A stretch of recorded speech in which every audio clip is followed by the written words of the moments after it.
Assalamualaikum warahmatullahi wabarakatuh. Kembali lagi bersama saya Azhara Nabila. Kali ini saya akan membahas materi mengenai manajemen memori sistem operasi. Memori adalah pusat dari modern, berfungsi sebagai tempat penyimpanan informasi yang harus diatur dan dijaga sebaik-baiknya. Memori adalah array besar dari word atau byte yang disebut alamat. CPU mengambil instruksi dari memori berdasarkan nilai dari program counter. Sedangkan manajemen memori adalah suatu kegiatan untuk mengelola memori komputer. Proses ini menyediakan cara mengalokasikan memori untuk proses atas permintaan mereka, membebaskan untuk digunakan kembali ketika tidak diperlukan, serta menjaga alokasi ruang memori bagi proses. Pengelolaan memori utama sangat penting untuk sistem komputer, penting untuk memproses dan fasilitas masukan atau keluaran secara efisien, sehingga memori dapat menampung sebanyak mungkin proses dan sebagai upaya agar program atau proses tidak dibatasi kapasitas memori fisik di sistem komputer.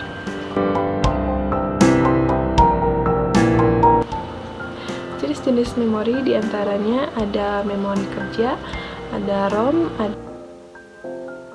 ada cache memory, memori dukung, floppy, hard disk, CD, dan lain-lainnya.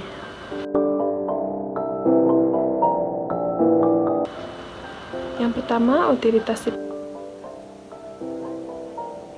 dapat diakses dengan cepat oleh CPU. Yang ketiga, tercapai efisiensi dalam pemakaian memori yang terbatas. Yang keempat, transfer data dari memori utama ke CPU dapat lebih efisien. Yang kelima, mengelola informasi yang dipakai dan tidak dipakai. Yang keenam, mengalokasikan memori ke proses yang memerlukan.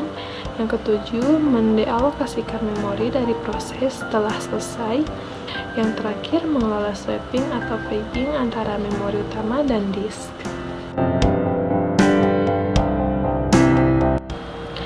Pertama, manajemen tanpa swapping. Manajemen memori tanpa pemindahan citra proses antara memori utama dan disk selama eksekusi. Yang kedua, manajemen dengan swapping. Manajemen memori dengan pemindahan citra proses antara memori utama dan disk selama eksekusi.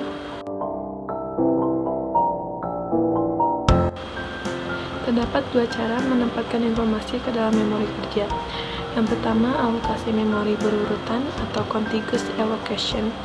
Pada alokasi memori, tiap proses menempati satu blok tunggal lokasi memori yang berurutan. Kelebihannya yaitu sederhana, tidak ada rongga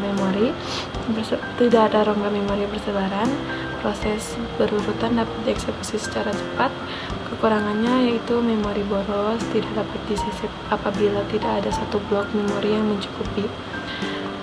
Yang kedua, alokasi memori tak berurutan atau non-contiguous allocation. Program atau proses ditempatkan pada beberapa segmen berserakan, tidak perlu saling berdekatan atau berurutan, biasanya digunakan untuk lokasi memori maya sebagai lokasi page, dan kelebihannya sistem dapat memanfaatkan memori utama secara lebih efisien, dan sistem operasi masih dapat mengisi proses bila jumlah lubang-lubang memori cukup untuk membuat proses yang akan dieksekusi. Kekurangannya memerlukan pengendalian yang lebih rumit dan memori jadi banyak berserakan tidak terpakai.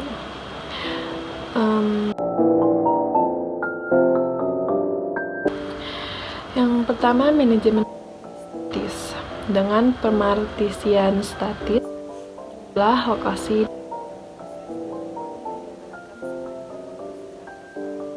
Yang kedua, manajemen memori dengan pemartisian dinamis.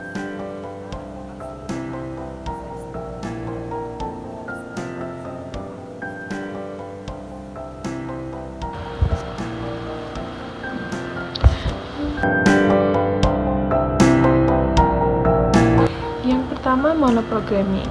Monoprogramming merupakan manajemen memori paling sederhana. Sistem komputer hanya mengizinkan semua sumber daya seperti proses yang sedang berjalan. Ciri-cirinya yaitu hanya terdapat satu proses pada satu saat, sehingga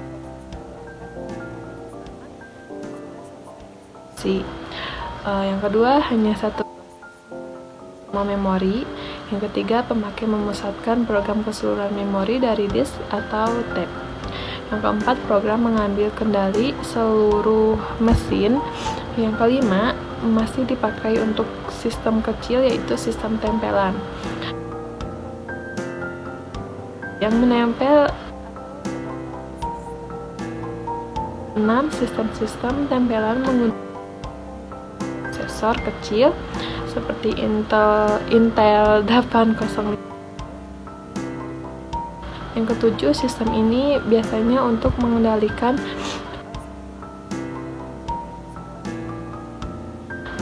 dalam spesifik, karena hanya satu fungsi spesifik dapat diprogram di mikroprosesor 1-64 KB. Yang kedua, multiprogramming dengan permutasian. Multiprogramming dapat dilakukan yaitu memori dibagi menjadi beberapa jumlah partisi tetap. Pada partisi-partisi tersebut, proses-proses ditempatkan.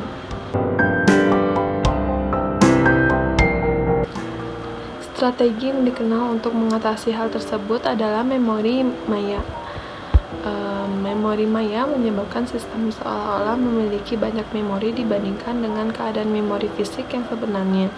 Memori maya tidak saja memberikan peningkatan komputasi, akan tetapi memori maya juga memiliki beberapa keuntungan seperti yang pertama, large address space, membuat sistem operasi seakan-akan memiliki jumlah memori melebihi kapasitas memori fisik yang ada. Dalam hal ini, memori maya memiliki ukuran yang lebih besar daripada ukuran memori fisik. Yang kedua, proteksi. Setiap proses di dalam sistem memiliki virtual address space. Virtual address space tiap proses berbeda dengan proses yang lainnya, sehingga apapun yang secara langsung pada proses lainnya. Yang ketiga, memory mapping untuk melakukan pemetaan image dan file-file data ke dalam alamat proses. Pada pemetaan memori, isi dari file akan di-link secara langsung ke dalam virtual address space dari proses. Yang keempat, fair physical memory layout.